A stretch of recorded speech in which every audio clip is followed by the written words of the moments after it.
जोहार नमस्कार। YouTube channel देश की बात से मैं शैलेंद्र कुमार। दोस्तों, आज 15 नवंबर है और झारखंड का स्थापना दिवस है।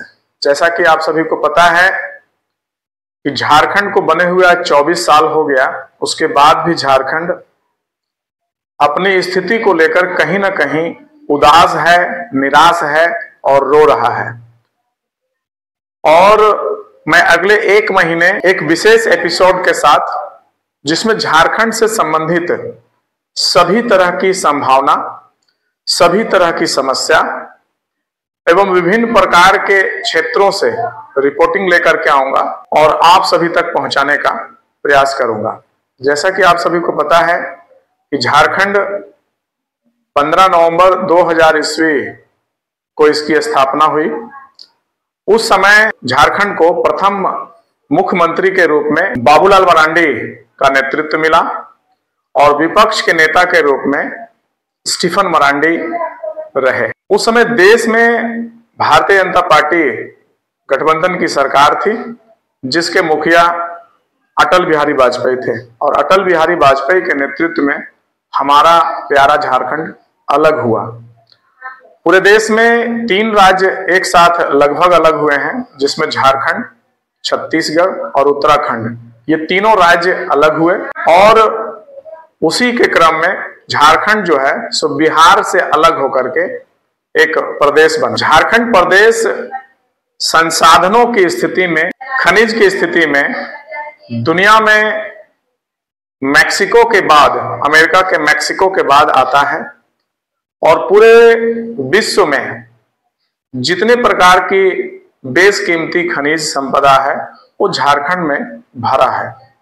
चाहे हम ऊर्जा क्षेत्र की बात करें, कोयला की बात करें, यूरेनियम की बात करें एवं मेटल्स की बात करें तो आयरन है, बॉक्साइड है, एल्युमिनियम है, तांबा है, सभी संसाधनों से भरा पूरा हमारा झारखंड। अन्य खनिज में बात करें तो हमारे पास डायमंड से लेकर के, अभ्रक से लेकर के, हमारे पास सोने की खदान भी है, हमारे पास बॉक्साइट, ग्रेनाइट, सभी चीजें हैं। हमारे पास स्टोन चिप्स में कोई कमी नहीं है।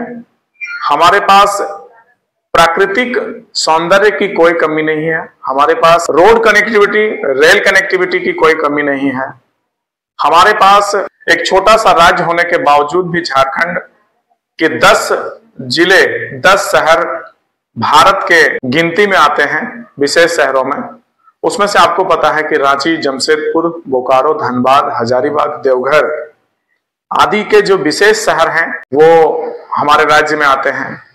हमारे राज्य में जमशेदपुर जैसे संस्थान, जहां पे जमशेद जी टाटा का निर्माण किया हुआ हमारा टाटा समूह है और उसके कई संस्थान हैं। और हमारे पास Bokaro steel city power plant जैसे संस्थान हैं। हमारे पास धनबाद में कोल इंडिया से संबंधित एवं अन्य बड़े बड़े एजुकेशन के संस्थान, जिसमें सिंदरी और अन्य जो है भी संस्थान है वो हमारे पास उपलब्ध है। हम शिक्षा क्षेत्र की बात करें तो उसमें भी हमारे नौजवान किसी भी स्तर से कमी नहीं है। हमारे झारखंड के नौजवान देश में अव्वल स्थान पर रहते हैं। हमारा झारखंड खेल से संबंधित भी बहुत आगे रहा है।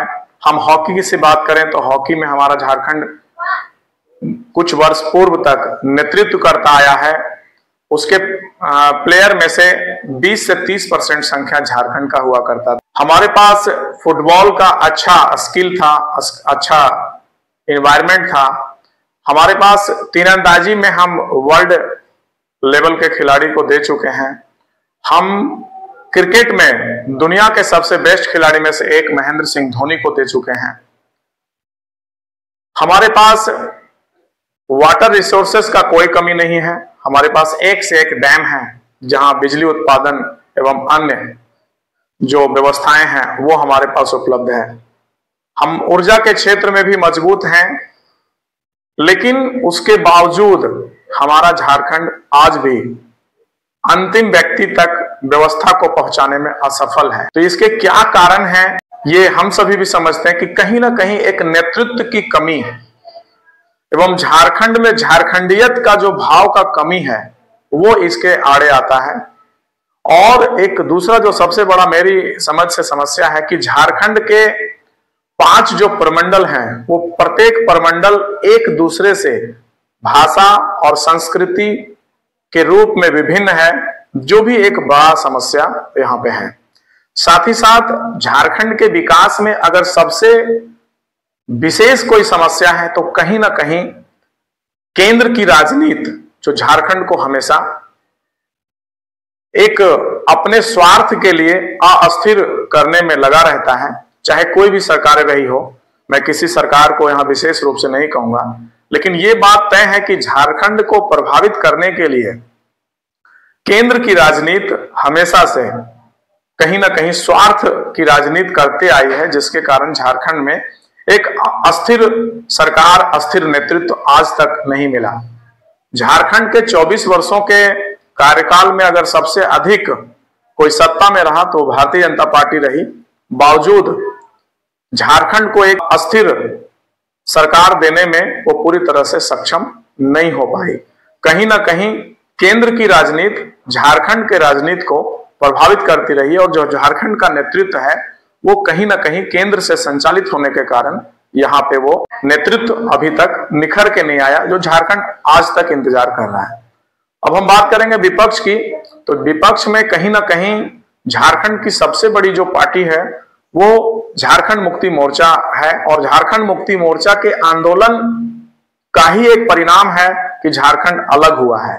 और झारखंड के अलग होने के बाद कई बार आदरणीय दिसोम गुरु शिबू सोरेन को मौका मिला 2 बार, और 2 बार नेतृत्व के रूप में हेमंत सोरेन को मौका मिला। ये पहला टर्म है हेमंत सोरेन सरकार का, जब 5 साल के कार्यकाल में अगर 6 महीना को छोड़ दें, जब बीच में वो हेमंत सोरेन जेल गए और चंपई सोरेन आए, तो उस कार्यकाल को छोड़ दें तो ये पहला विपक्ष का सरकार है जो अपना कार्यकाल पूरा करता हुआ दिख रहा है। लेकिन इस हेमंत सोरेन के कार्यकाल से झारखंड को बहुत सारी उम्मीदें थी, लेकिन एन कैन प्रकरण वो भी उम्मीद खरा होता हुआ नहीं दिख रहा है। झारखंड में विशेष रूप से जो डायरेक्ट प्रभावित करने वाले राज्य हैं वो बिहार का शासन व्यवस्था झारखंड को सीधे तौर से प्रभावित करता है, और पीछे के दरवाजे से झारखंड को प्रभावित करने वाले राज्य में अगर दूसरे नंबर पर कोई आता है तो बंगाल है, क्योंकि बंगाल से हमारी सीमा